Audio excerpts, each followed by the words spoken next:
नमस्कार, नवतेज टीवी देख रहे हैं आप और मैं आपके साथ हूं चंदा यादव। बुलेटिन की शुरुआत करेंगे। जल जीवन मिशन घोटाले केस में परिवर्तन निदेशालय ने एक बार फिर पूर्व मंत्री महेश जोशी और उनसे जुड़े लोगों के ठिकानों पर छापे मारना शुरू कर दिए हैं।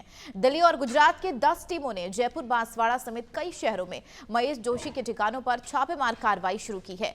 महेश जोशी के 2 आवास में विभागों के 2 ठेकेदार और 2 अधिकारियों के ठिकाने भी शामिल हैं, जिसको लेकर उनसे और उनके परिवार के 2 सदस्यों से कुछ फाइलों को लेकर पूछताछ की जा रही है। बता दें, जल जीवन मिशन घोटाले को लेकर पिछले 6 महीने में ईडी की टीम जांच कर रही है।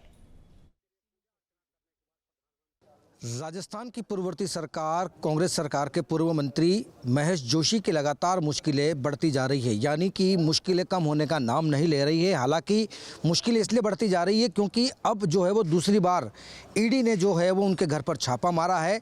उनके 2 मकानों के अलावा जो है वो 2 ठेकेदार जो इसमें पूरे इस जल मिशन घोटाले में जो तमाम जो ठेकेदार हैं उनके घर पर भी ईडी ने जो है वो छापा मारा है। साथ ही साथ 2 IAS अधिकारी हैं, उन पर भी जो है वो ईडी ने छापा मारा है। हालांकि राजस्थान की बात करें तो जयपुर, दिल्ली और गुजरात की लगभग 10 टीमें अलग अलग ठिकानों पर पहुंची है और सुबह 5 बजे से ही इस पूरी जांच को जो है वो अपना रडार में लिया है। हालांकि जल जीवन मिशन में लगातार जो है वो गड़बड़ी और घोटाले की जो लगातार शिकायतें मिल रही थी। हालांकि ईडी अब जो है वो कुछ बाउचर लेकर के भी पहुंची है। साथ ही साथ ईडी जो है वो महेश जोशी के परिवार यानी कि उनकी पुत्रवधू और उनकी पत्नी और उनके बच्चों से भी जो है वो पूछताछ कर रही है। हालांकि आप मेरे पीछे देख पा रहे हैं कि ये महेश जोशी का वही मकान है। हालांकि बाहर जो है वो पुलिस का पहरा भी नज़र आ रहा है। लेकिन सबसे खास बात ये है कि जब ईडी ने इससे पहले भी अगर छापेमारी की थी तो कुछ कैश वगैरह मिला था, साथ ही कुछ कंप्यूटर की ड्राइव्स वगैरह कुछ मिली थी। इसके अलावा अब ईडी जो है वो पुख्ता सबूत लेकर के एक बार फिर से महेश जोशी के घर पहुँची है। हालाँकि मैं आपको बता दूँ कि अब ये ईडी जो है वो इतने स्ट्रॉन्ग सबूत लेकर के पहुंची है तो निश्चित तौर पर अब कई अनसुलझे सवाल भी नजर आएंगे। हालांकि जिस तरीके से देखा जा रहा है कि महेश जोशी लगातार इस जल जीवन मिशन घोटाले में उलझते जा रहे हैं, तो वहीं अब 2 ठेकेदार और 2 IAS अधिकारी भी इस पूरी रडार के जद में आ चुके हैं। देखिए, सबसे खास बात यह है कि अब ईडी जो है वो फर्जी बिल लेकर के पहुंची है। हालांकि फर्जी बिलों को यहाँ पर मेन आधार बनाया गया है। हालांकि जिस तरीके से धरातल की तस्वीरें ये कहती है कि जो पाइपलाइन डालनी थी वो पाइपलाइन नहीं डाली गई, लेकिन उसका ठेकेदारों और अधिकारियों की मिलीभगत और जिसको कह सकते हैं कि महेश जोशी के नेतृत्व में इस पूरे घोटाले को जो है वो अंजाम दिया गया है। हालांकि वो 5 पॉइंट आपको समझने पड़ेंगे कि ईडी अब लगातार इस पर क्यों इतना शिकंजा कस रही है और क्यों ईडी जो है वो लगातार महेश जोशी के घर पर छापेमारी कर रही है। हालांकि तमाम तस्वीरें अभी हाल फिलहाल अभी आनी बाकी है, लेकिन कुछ ही देर में तस्वीरें साफ हो जाएगी कि ईडी यहाँ से कितने घंटे की सर्च अभियान करने के बाद वापस अपने स्थान पर पहुंचती है। कैमरा सहयोगी कुलदीप के साथ सुरेंद्र सोनी, नवतेज टीवी, जयपुर। अलवर जिले के अरावली विहार थाने में एक एडवोकेट ने विधायक सहित 5 लोगों पर जानलेवा हमला, मारपीट और जमीन पर अवैध कब्जा करने का मामला दर्ज कराया है। पीड़ित ने बताया कि 2 जनवरी को कार से अपने घर जा रहा था और घर के पास ही रामगढ़ की पूर्व विधायक साफिया खान और उनके 3 सहयोगी पहले से मौजूद थे। सभी ने हमला कर दिया। आरोपियों ने जान से मारने और प्लॉट पर कब्जा करने की धमकी दी है। इतना ही नहीं, पीड़ित ने बताया कि उन लोगों ने उसकी पत्नी से अभद्र व्यवहार भी किया। परिवादी राजेश गुप्ता, जो कि लोहिया फार्म हाउस में रहने वाला है, उसने जरिए कोर्ट इस्तिगासा एक रिपोर्ट भिजवाई थी, जिसमें उसके आरोप लगाए हैं कि साफिया खान और उसके छित्रमल और अन्य लोगों ने उनके साथ में उनकी ज़मीन पर कब्जा करने का प्रयास किया और उनके साथ में मारपीट की। इस पर न्यायालय के आदेश से मुकदमा दर्ज करके और अनुसंधान CID में भिजवाया जाएगा। रामगढ़ विधायक जुबेर खान एक बार फिर से सुर्खियों में है। पूर्व में भी उनके खिलाफ मामले दर्ज हो चुके हैं, लेकिन पुलिस उन पर कोई कार्रवाई नहीं करती। पूर्व में उनकी सरकार थी जब पुलिस ने कार्रवाई नहीं की, लेकिन अब राजस्थान में भाजपा सरकार है, लेकिन अब भी पुलिस उन पर कार्रवाई नहीं कर रही।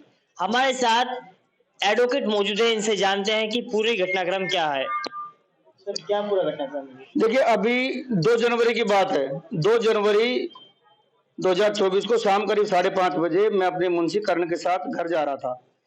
तो जैसे हम कॉलोनी में मेरे घर के टर्न होता है तो साफिया जुबेर का मकान है, वहां पर बड़े बड़े पत्थर डाल रखे उन्होंने, गाड़ी टर्न होने में दिक्कत आती है। तो जैसे मैं गया तो अंदर से 3 लड़के, जिसमें एक था ईसब, एक अजरुद्दीन और एक और लड़का था, इसका नाम नहीं जानता, और साफिया, एक हाथ लगाए हुए बैठे थे। और उन्होंने अंदर से नुकीला पत्थर मेरी गाड़ी में मुझे जान से मारने के लिए फेंका, जिससे मेरे कार का शीशा टूट गया, फ्रंट शीशा। उसके बाद में कार लेके मेरे, और वो फिर निकल गए। उन्होंने कहा कि हमने 3 शेड लगा दिया आपके पीछे, जब कोर्ट से 3 शेड लगा दी, रास्ता बंद कर दिया, आपके प्लॉट पे कब्जा कर लिया, आप इसे हटाओगे तो अच्छी बात नहीं होगी, जान से खत्म कर देंगे। मैं कार खड़ी करके मैं करण वापिस आए। आने के बाद हम वो 3 शेड जो हमारे प्लॉट में लगे उसको हटाने लगे, तो ये वापिस आकर और जान से मारने की धमकी देने लगे। साफिया निकल के आई, साफिया ने पत्थर उठाया और मेरे ऊपर मारा, मेरी चुटली अंगली में चोट आई थी, जिसका मेरा मेडिकल हुआ है।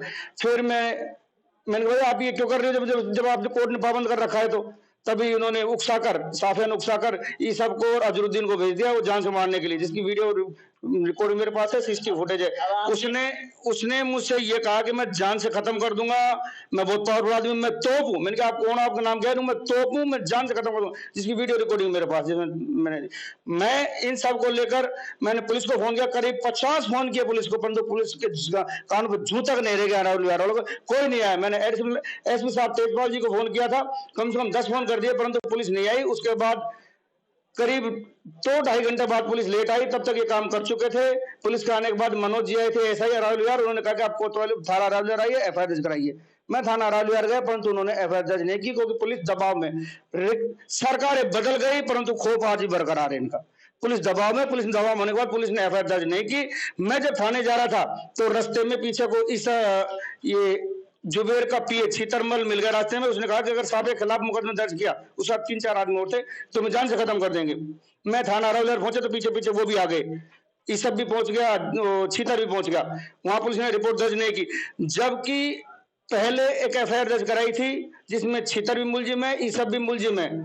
पुलिस ने एफआईआर लगा दी, कोर्ट ने प्रसंज्ञान लिया, उसका वारंट थाना अरावलियार में, परंतु फिर भी पुलिस वाले ने उन्होंने ना तो गिरफ्तार किया, उनके वारंट की तामील कराई।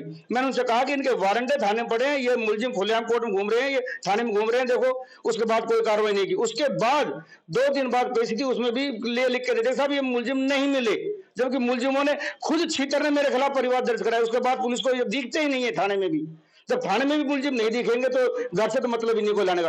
उसके बाद मेरी एफआईआर दर्ज नहीं की। मैंने खूब कोशिश की, हमारे वकील साथ गए, तब भी कोई दबाव में एफआईआर दर्ज नहीं हुई। तब मजबूरन मुझे न्यायालय की शरण लेनी पड़ी। तब न्यायालय के आदेश से मुकदमा दर्ज हुआ है। जो मुकदमा दर्ज हुआ है वह जुबेर खान, उसकी पत्नी साफिया खान, उसके पीए छीतर खान, उसके भांजा ये सब, और उनका जो आदमी जिसने धमकी दी जान से मारने की, अजरुद्दीन, और आदमी के खिलाफ मुकदमा दर्ज है। जांच सीबीसीआईडी जयपुर को भेजी गई है। साफ तौर पे इनका कहना है कि सरकारें बदल गई, लेकिन जो एमएलए का खौफ है, दबाव है, वो पुलिस पर बना हुआ है। पुलिस इस पर मामला दर्ज कर कार्रवाई कर रही है। अब देखना विषय यह है कि पुलिस अधीक्षक इस पर क्या संज्ञान लेते हैं। अलवर शहर से नवतेज टीवी के लिए मैं दीक्षित कुमार। चलिए बढ़ेंगे आगे। खबर श्रीगंगानगर से है, जहां विकसित भारत संकल्प यात्रा कैंप में हंगामा हो गया। दरअसल जनता क्लिनिक में संविदा कर्मियों को वेतन भुगतान नहीं होने पर उन्होंने जमकर हंगामा किया। संविदा कर्मियों ने बकाया वेतन भुगतान के मुद्दे पर सीएमएचओ डॉक्टर मनमोहन गुप्ता को घेर लिया और खूब खरी-खोटी सुनाई। उन्होंने आरोप लगाया कि वेतन भुगतान में भारी धांधली और फर्जीवाड़ा है, जो एनजीओ के इर्द गिर्द ही घूम रहा है। वहीं लोगों ने वेतन न मिलने की शिकायत डीएम से भी की।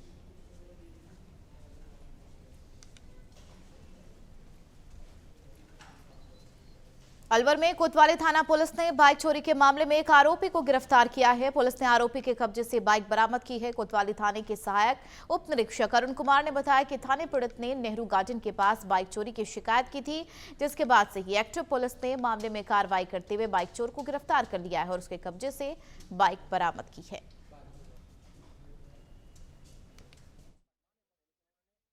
दिनांक 22/12/2023 को परिवादी कृष्ण कुमार मीणा व जाहिर खान निवासी झाड़ोली थाना पर उपस्थित आए, जिनके द्वारा एक मोटरसाइकिल चोरी की एफआईआर पेश की, जिसमें दोनों के द्वारा बताया गया कि हमारी 2 मोटरसाइकिलें नेहरू गार्डन के पार्किंग में खड़ी हुई थी, जिनको कोई अज्ञात चोर चोरी कर ले गया, जिस पर एफआईआर दर्ज की गई।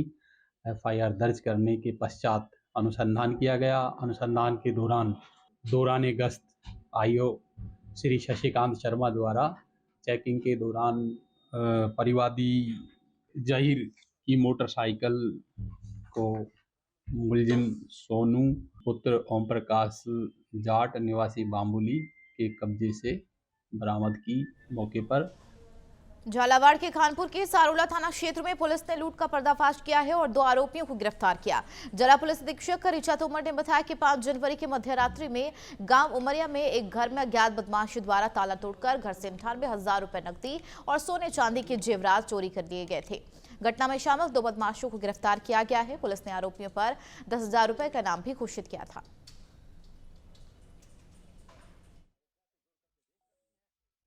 5 और 6 जनवरी की रात को ये वारदात सारोला थाना क्षेत्र के अंदर उमरिया गांव के अंदर कारित हुई थी। इसमें झालावाड़ पुलिस की टीम्स ने काफ़ी मेहनत करके इस केस को वर्कआउट किया है। इसमें पुलिस ने साइबर एक्सपर्ट्स की मदद ली और उसी के साथ साथ जो हमारी कोर पुलिसिंग है, डोर टू डोर हम लोगों ने गांव के अंदर भी सर्वे किया और उसमें लोगों से बातचीत से जिस भी तरह के जो भी इनपुट्स आए उसमें आसपास के जिलों में अपनी रेंज के अंदर और उसी के साथ साथ मध्य प्रदेश के जिलों में हमारी टीमें गई और इन सारे अथक प्रयासों का ही परिणाम ये निकला कि इस केस का जो मुख्य षड्यंत्रकारी जो परिवादी का नौकर था उनके यहाँ पर।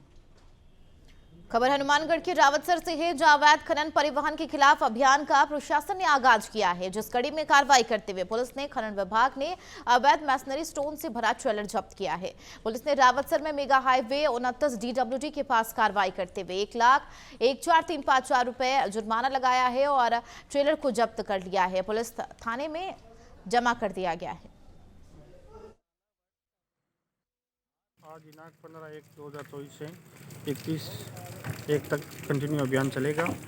निरंतर अभियान चलेगा। इसमें सारे विभाग हैं, 5 विभाग है, राजस्व विभाग है, पुलिस विभाग है, परिवहन विभाग है, खनिज विभाग है, वन विभाग भी शामिल है। कंटिन्यू निरंतर कार्रवाई की जाएगी। आज एक गाड़ी जब्त की है जो मैसनरी स्टोन की है। विश्व हिंदू परिषद जयपुर प्रांत की प्रेरणा से भारतीय जन सेवा प्रतिष्ठान राजस्थान द्वारा चलने वाले सेवा कार्य संचालन हेतु 6 दोपहिया वाहन उत्कर्ष क्लासेस द्वारा अनुदान के रूप में दिए गए सेवा सदन में हुए कार्यक्रम में समाज के प्रबुद्ध जन उपस्थित रहे।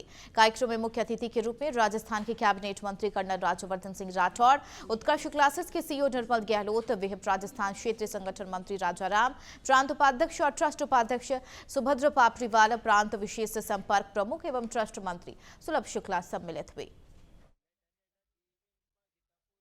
विचारों की लड़ाई सबसे पुरानी है और आगे भी चलती रहेगी। इसीलिए इसके लिए तैयार रहना और 21वीं सदी के अंदर तैयार रहने के अलग अलग माध्यम होते हैं, तरीके होते हैं और उन तरीकों के अंदर वीएचपी ने जो बागडोर संभाली, मैं उसके लिए संगठन को बहुत बहुत बधाई देता हूं, साधुवाद देता हूं। 550 साल बाद आज जब अयोध्या के अंदर रामलला की प्रतिष्ठा, प्राण प्रतिष्ठा हो रही है, एक उदाहरण है इसका। आज मकर संक्रांति के शुभ अवसर पर विश्व हिंदू परिषद के कार्यकर्ता प्रवास कर सके, इसके लिए 3 इलेक्ट्रिकल बाइक और 3 मोटरसाइकिल ऐसी भेंट करी है जिसके माध्यम से वो सेवा के काम अधिकतर जगह पे जाके और प्रवास कर सके। मकर संक्रांति का पर्व ही दान से जुड़ा हुआ है। हमारे वेदों में लिखा है शतहस्त समाहर सहस्त्र हस्त संकीरा। तो इसको लेके सब में एक अलग जाए, ये एक उद्देश्य है। विश्व हिंदू परिषद की प्रेरणा से परावर्तन को कार्य को लेकर एक कार्य चलाने वाला ट्रस्ट है भारतीय जन सेवा प्रतिष्ठान, जिनके लिए पूर्णकालीन कार्यकर्ता लगे रहते हैं। तो उनके लिए निर्मल जी गहलोत उत्कर्ष क्लासेज वाले वे इस प्रकार के सेवा के काम में सहयोग करते रहते हैं। तो उन्होंने 6 व्हीकल दिए हैं ताकि कार्यकर्ताओं के व्हीकल के कारण से काम में रुकावट नहीं आए। तो उसका आज ये कार्यक्रम था। मकर संक्रांति का पावन दिन, आज के बाद शुभ कार्य प्रारंभ हो रहे हैं। उधर अलवर शहर में लगातार बढ़ रही चोरी की घटना पर अंकुश लगाने के लिए पुलिस अधीक्षक आनंद शर्मा ने अपने कार्यालय में सभी थानाधिकारियों की बैठक ली है। पुलिस अधीक्षक आनंद शर्मा ने बताया कि सर्दियों के मौसम में चोरी की घटनाएं बढ़ जाती है। बैठक में चोरी पर अंकुश लगाने पर चर्चा हुई और सभी थानाधिकारियों को आवश्यक दिशा निर्देश दिए गए।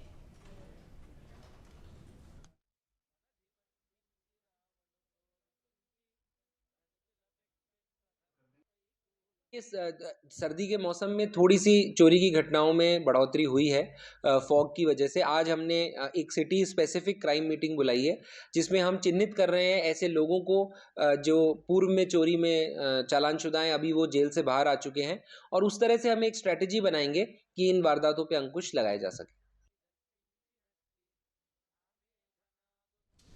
खबर जालोर से है, जहां विकसित भारत संकल्प यात्रा के तहत जागरूकता वैन ग्राम पंचायत सामतेपुरा पहुंची, जहां ग्रामीणों ने पारंपरिक तरीके से फूलमाला और ढोल के साथ जागरूकता वैन का स्वागत किया। कैंपों में विभागों की हेल्प डेस्क पर योजनाओं में पात्र व्यक्तियों का रजिस्ट्रेशन कराया गया। इस दौरान एसडीएम प्रमोद सार्वे ने सभी लोगों को सरकारी योजनाओं से जुड़ने और योजनाओं में पंजीकरण कराने की मॉनिटरिंग की है, ताकि हर व्यक्ति इसका लाभ उठा सके।